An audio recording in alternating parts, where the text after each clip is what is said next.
आकाशवाणी नागपूर. रेवती जोशी आपल्याला प्रादेशिक बातम्या देत आहे. ठळक बातम्या. व्यवसाय करण्यासाठी भविष्याचा वेध घेणारं तंत्रज्ञान, कच्च्या मालाची उपलब्धता, बाजारपेठ आणि व्यावहारिकता या 4 गोष्टींचा अभ्यास करणं आवश्यक, केंद्रीय मंत्री नितीन गडकरी यांचं प्रतिपादन. राष्ट्रसंत तुकडोजी महाराज कॅन्सर हॉस्पिटलची 250 बेड क्षमतेची प्रस्तावित नवीन इमारत उभारण्यास शासन सर्वतोपरी मदत करणार, उपमुख्यमंत्री देवेंद्र फडणवीस. महाशिवरात्रीचा सण भक्तिभावानं साजरा, विदर्भातील शिवमंदिरांमध्ये भाविकांची गर्दी आणि महिला दिन विविध कार्यक्रमांनी साजरा. व्यवसाय करण्यासाठी भविष्याचा वेध घेणारं तंत्रज्ञान, कच्च्या मालाची उपलब्धता, बाजारपेठ आणि व्यावहारिकता या 4 गोष्टींचा अभ्यास करणं गरजेचं असतं. आपलं उत्पादन चांगलं असेल, त्याचं ब्रँडिंग आणि पॅकेजिंग उत्तम असेल तर ग्राहकांचा प्रतिसाद मिळतोच, पण त्यासाठी गुणवत्तेच्या आधारावर उद्यमशीलता विकसित करावी, असं आवाहन केंद्रीय रस्ते वाहतूक आणि महामार्ग मंत्री नितीन गडकरी यांनी आज केलं. एमएसएमई कार्यालयाच्या सहकार्यानं मेहमूदा शिक्षण आणि महिला ग्रामीण विकास बहुउद्देशीय संस्थेच्या वतीनं नीरीच्या सभागृहात मध्य भारतात उद्यमशीलतेच्या संधी या विषयावर राष्ट्रीय चर्चासत्र आयोजित करण्यात आलं होतं. यावेळी एसएनडीटी विद्यापीठाच्या कुलगुरू डॉ उज्ज्वला चक्रदेव, माजी मंत्री डॉ अनीस अहमद, एमएसएमईचे संचालक पीएम पार्लेवार, सीएसआयआर नीरीचे संचालक डॉ अतुल वैद्य, डॉ प्रमोद खेडकर यांची प्रमुख उपस्थिती होती. यावेळी विविध क्षेत्रात उल्लेखनीय कार्य करणाऱ्या महिलांचा जागतिक महिला दिनाच्या निमित्तानं सत्कार करण्यात आला. दरम्यान नागपूरमधील पर्यावरण चांगलं ठेवण्यासाठी इलेक्ट्रिक वाहनांचा वापर करणं गरजेचं आहे. अशावेळी बँकेकडे एखाद्यानं इलेक्ट्रिक वाहन घेण्याकरता कर्जासाठी अर्ज केला तर त्यांना कमी व्याजदरात ते उपलब्ध करून देत प्रदूषण रोखण्यासाठी योगदान द्यावं, असं आवाहन नितीन गडकरी यांनी नागपूर महानगरपालिका कर्मचारी सहकारी बँकेच्या कार्यक्रमात केलं. राष्ट्रीय नवसर्जन पुरस्कार हा कथाकथन, सामाजिक बदलांचे प्रणेते, पर्यावरणीय स्थिरता, शिक्षण आणि खेळ या क्षेत्रांमध्ये आपला वेगळा ठसा उमटवणाऱ्यांना प्रोत्साहन देण्याचा प्रयत्न आहे, असं पंतप्रधान नरेंद्र मोदी यांनी म्हटलंय. ते आज नवी दिल्लीतील भारत मंडपम इथे कथाकथन, सामाजिक बदल, शाश्वत पर्यावरण या क्षेत्रात उल्लेखनीय कामगिरी करणाऱ्या राष्ट्रीय नवसर्जन पुरस्कार प्रदान सोहळ्यात बोलत होते. या पुरस्कारासाठी पहिल्या फेरीत 20 विविध श्रेण्यांमध्ये 1.5 लाखांहून अधिक अर्ज प्राप्त झाले होते. त्यानंतर 3 आंतरराष्ट्रीय निर्मात्यांसह 23 विजेते निश्चित करण्यात आले. शिक्षण क्षेत्रात उल्लेखनीय कामगिरी करणाऱ्या महाराष्ट्राच्या नमन देशमुख यांना नवसर्जन पुरस्कार देण्यात आला. पार्श्वगायिका मैथिली ठाकूर यांना या वर्षासाठी सांस्कृतिक राजदूत म्हणून घोषित करण्यात आलं आहे. दिव्यांगजनांचं बळकटीकरण आणि पुनर्वसनाच्या दृष्टीने सामाजिक न्याय आणि सशक्तीकरण मंत्री डॉ वीरेंद्र कुमार यांनी देशभरात 35 नव्या जिल्हा दिव्यांग पुनर्वसन केंद्रांचं उद्घाटन केलं.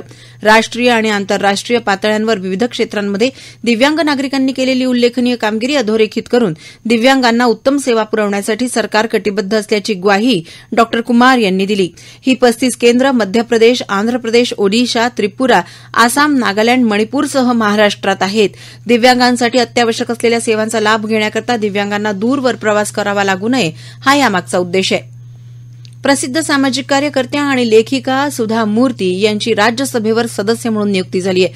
राष्ट्रपती द्रौपदी मुर्मू यांनी नामनिर्देशित केलेल्या 12 व्यक्तींमध्ये मूर्ती यांचा समावेश आहे. सुधा मूर्ती यांच्या नियुक्तीबद्दल पंतप्रधान नरेंद्र मोदी यांनी समाज माध्यमावर ट्विट करीत त्यांचं अभिनंदन केलं.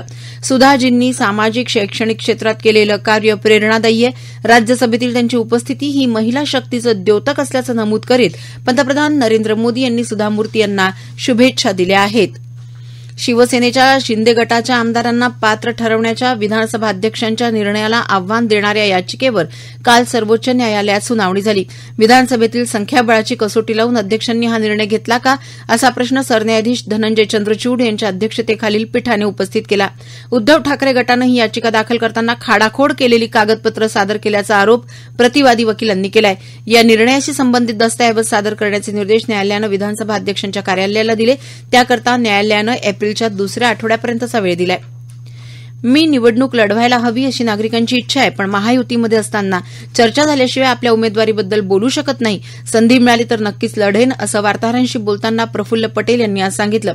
आज महाशिवरात्रीनिमित्त त्यांनी गोंदिया शहरालागत असलेल्या नागराधाम येथील स्वयंभू पंचमुखी शिवलिंगाचं दर्शन घेतलं आणि पत्रकारांशी संवाद साधला.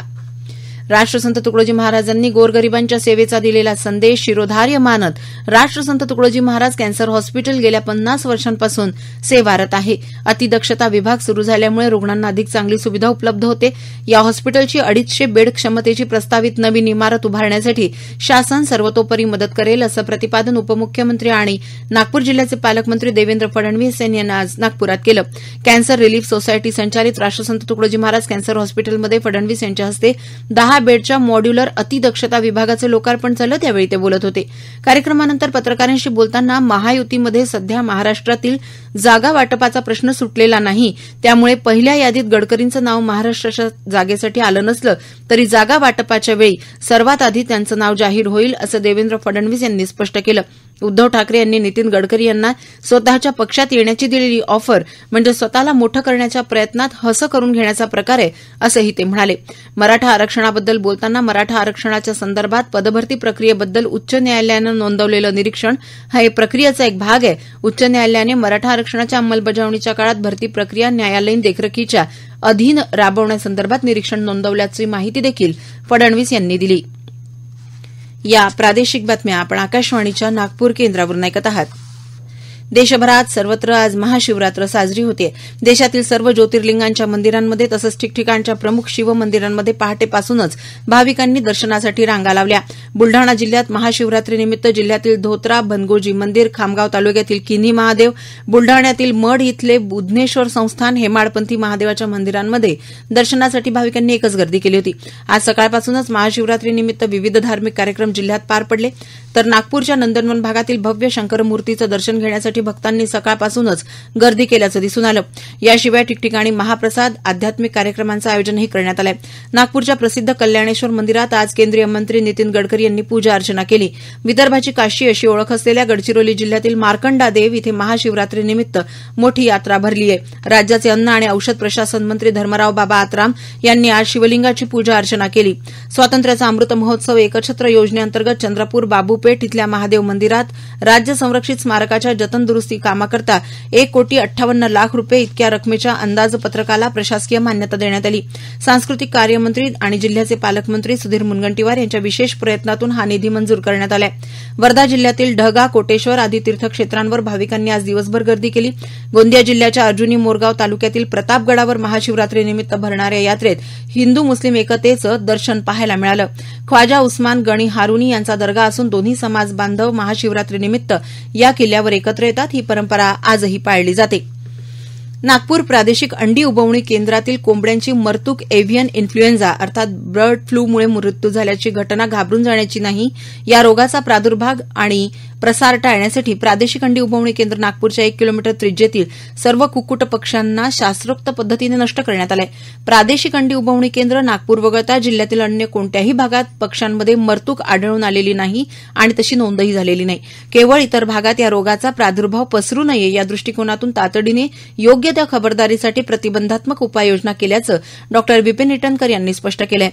भारतामध्ये पक्ष्यांमधील बर्ड फ्लू माणसांमध्ये येण्याचं प्रमाण नगण्य आहे. आजवर्षी एकही केस भारतात आढळलेली नाही. अशा कोणत्याही अफवांवर विश्वास ठेवू नये असं आवाहन करताना आरोग्य सेवा नागपूर परिमंडळाच्या उपसंचालिका डॉ कांचन वानेरे यांनी ही माहिती दिली.